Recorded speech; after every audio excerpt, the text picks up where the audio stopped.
شروع کرتا ہوں اللہ کے نام سے جو بڑا مہربان نہایت رحم والا ہے۔ حضرت علی کرم اللہ وجہ الکریم سے روایت ہے کہ نبی کریم صلی اللہ علیہ وآلہ وسلم نے فرمایا، جس کا مفہوم کچھ یوں ہے کہ 7 قسم کے لوگ ایسے ہیں جنہیں تم قبر میں دفن کرو گے تو ان کا رخ قبلے سے پھیر دیا جائے گا۔ نمبر 1، جھوٹی گواہی دینے والا شخص۔ نمبر 2، شراب پینے والا، شراب پلانے والا، شراب بیچنے والا، شراب خریدنے والا یا شراب کو منتقل کرنے والا۔ نمبر 3، ذخیرہ اندوزی کرنے والا۔ ذخیرہ اندوزی انسانوں کی خوراک اور جانوروں کے چارے وغیرہ کو کہتے ہیں۔ شریعت نے اس سے منع فرمایا ہے۔ نبی کریم صلی اللہ علیہ وآلہ وسلم نے ارشاد فرمایا کہ جس شخص نے 40 دن تک ذخیرہ اندوزی کی، اللہ تعالیٰ اسے 40,000 سال تک جہنم کی آگ میں جلائے گا۔ نمبر 4، سود کھانے والا۔ سود دینا، سود لینا، یہ سب اس میں شامل ہے۔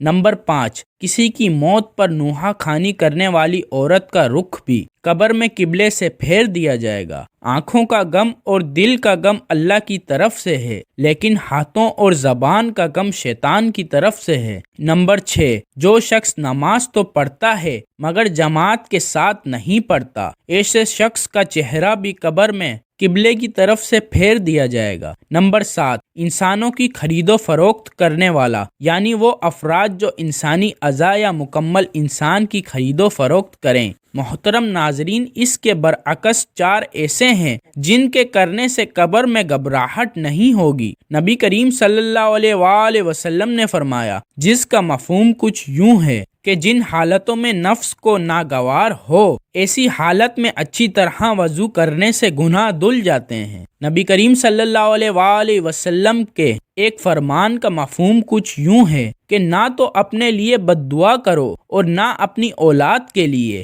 اور نہ اپنے خدمت کرنے والوں کے لیے اور نہ اپنے مال و متاع کے لیے۔ کہیں ایسا نہ ہو کہ تمہارے کوسنے کے وقت قبولیت کی گھڑی ہو کہ اس میں خدا تعالی سے جو مانگے اللہ تعالی وہی کر دیں۔ حضرت فقیہ عبداللیث سمرقندی رحمۃ اللہ علیہ بیان کرتے ہیں کہ جو قبر کی تنہائی اور گھبراہٹ سے بچنا چاہتا ہے، اسے چاہیے کہ 4 چیزوں کو اختیار کر لے اور 4 چیزوں سے کنارہ کشی کر لے۔ محترم ناظرین، وہ 4 چیزیں جو ہم نے اپنانی ہیں، ان میں سے پہلا عمل نماز ہے۔ نماز کی پکی پابندی کرنی ہے۔ آج سب مسلمان مل کر نیت کریں، آج کے بعد ہماری کوئی نماز قضا نہیں ہوگی، ہم سب نمازی بن جائیں۔ اللہ تعالی نماز پڑھنے والے پر خاص رحمتیں نازل فرماتا ہے۔ نماز قبر میں چراغ کا کام کرے گی اور نمازی کو نبی کریم صلی اللہ علیہ وآلہ وسلم کی شفاعت بھی نصیب ہوگی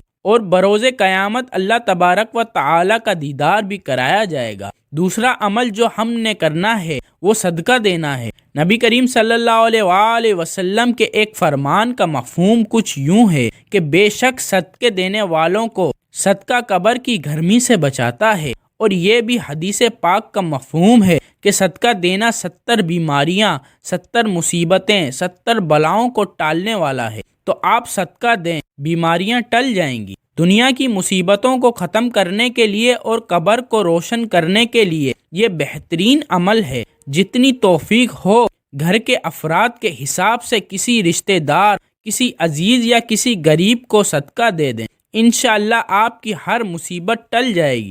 تیسری بات جو ہے وہ تلاوت قرآن کرنا ہے۔ اگر قبر کی وحشت اور گھبراہٹ سے بچنا ہے تو روزانہ قرآن پاک کی تلاوت کریں۔ اور چوتھا عمل ہے کہ اللہ کا ذکر کرنا۔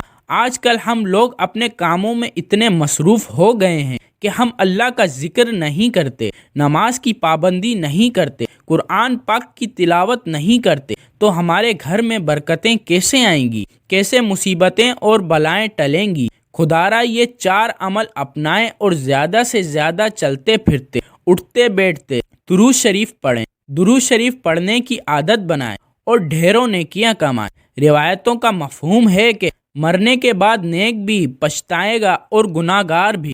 تو لوگوں کے پوچھنے پر فرمایا کہ نیک اس لیے پچھتائے گا کہ اس کو وہ لمحے خاص طور پر یاد آئیں گے جو اس نے فضول گزارے، خالی گزار دیے۔ وہ خواہش کرے گا کہ ان لمحات میں بھی وہ اللہ کا ذکر کرتا، کچھ عبادت کرتا اور آخرت کا خزانہ پا لیتا۔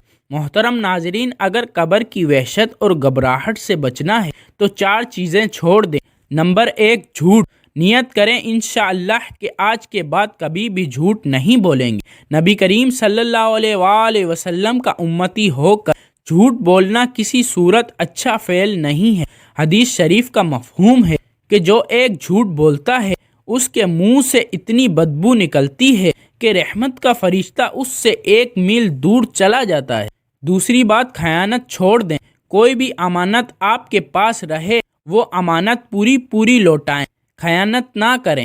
تیسرا، فرمایا چگلی، ادھر کی بات ادھر پہنچانا، مسلمانوں میں لڑائی کرانا، یہ قبر میں اندھیرا لانے والا کام ہے۔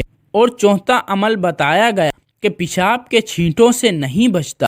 آج کل ہمارے معاشرے میں یہ وبا عام ہو چکی ہے کہ لوگ پاکی کی احتیاط ہی نہیں کرتے۔ بہت سارے لوگوں کو پاک ہونا بھی نہیں آتا۔ حدیث پاک کا مفہوم ہے کہ عذاب قبر جو ہے وہ پیشاب کے چھینٹوں سے نہ بچنے کی وجہ سے ہوتا ہے۔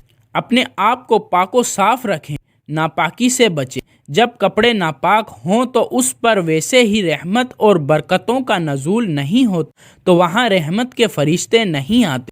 اگر ہم پاک و صاف رہیں گے تو ہر طرح کی بلاؤں مصیبتوں سے دنیا میں بھی بچیں گے اور آخرت میں بھی بچیں گے۔ حضرت انس سے روایت ہے کہ نبی کریم صلی اللہ علیہ وآلہ وسلم نے فرمایا، جس شخص کی 2 یا 3 بیٹیاں ہوں اور وہ ان کی اچھے انداز سے پرورش کرے اور جب وہ شادی کے قابل ہو جائیں تو ان کی شادی کر دے، تو میں اور وہ شخص جنت میں اس طرح داخل ہوں گے جس طرح یہ دونوں انگلیاں ملی ہوئی ہیں۔ بچیوں کی پیدائش پر گھبرانے کے بجائے ان کی صحیح اسلامی تربیت اور احکام شریعہ کا پابند بنایا جائے تاکہ جنت میں نبی کریم صلی اللہ علیہ وآلہ وسلم کے قرب کی یہ عظیم الشان دولت نصیب ہو جائے۔ اللہ ہم سب کو دین کو سیکھنے، سمجھنے اور اس پر عمل کرنے کی توفیق عطا فرمائے، آمین۔ ناظرین، کمنٹ باکس میں اللہ تعالیٰ کے 99 ناموں میں سے ایک نام ضرور ٹائپ کریں۔